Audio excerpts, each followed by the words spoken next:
بھوت سے شادی کرنے والی خاتون شوہر سے تنگ آ کر طلاق لینے پر مجبور۔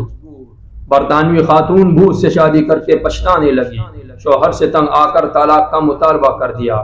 غیر ملکی میڈیا رپورٹس کے مطابق آکسفورڈ شائر سے تعلق رکھنے والی 38 سالہ راکر بروکارڈ نے 22 ہفتے قبل بھوت سے شادی کی تھی، جس سے اب وہ طلاق لینا چاہتی ہے۔ خاتون کا اب کہنا ہے کہ شوہر نے اس کی زندگی کو جہنم بنا دیا ہے۔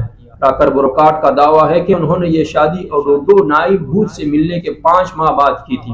ان کے شوہر بھوت کی ملاقات گزشتہ سال ہالووین کے موقع پر ہوئی تھی۔ ان کا کہنا ہے کہ اوڈوڈو اس کا مسلسل پیچھا کرتا ہے، وہ بچے کی طرح روتے ہوئے چیخیں مار کر پریشان کرتا ہے۔ اب ان کا اپنے شوہر کے ساتھ وقت اچھا نہیں گزرتا۔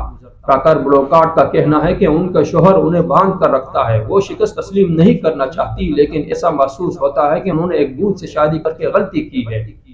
برطانوی خاتون کا کہنا ہے کہ ان کا شوہر اب شادی کے رشتے کو سنجیدہ نہیں لے رہا ہے، جو کہ ان کے لیے انتہائی پریشانی اور ڈپریشن کا سبب بن رہا ہے۔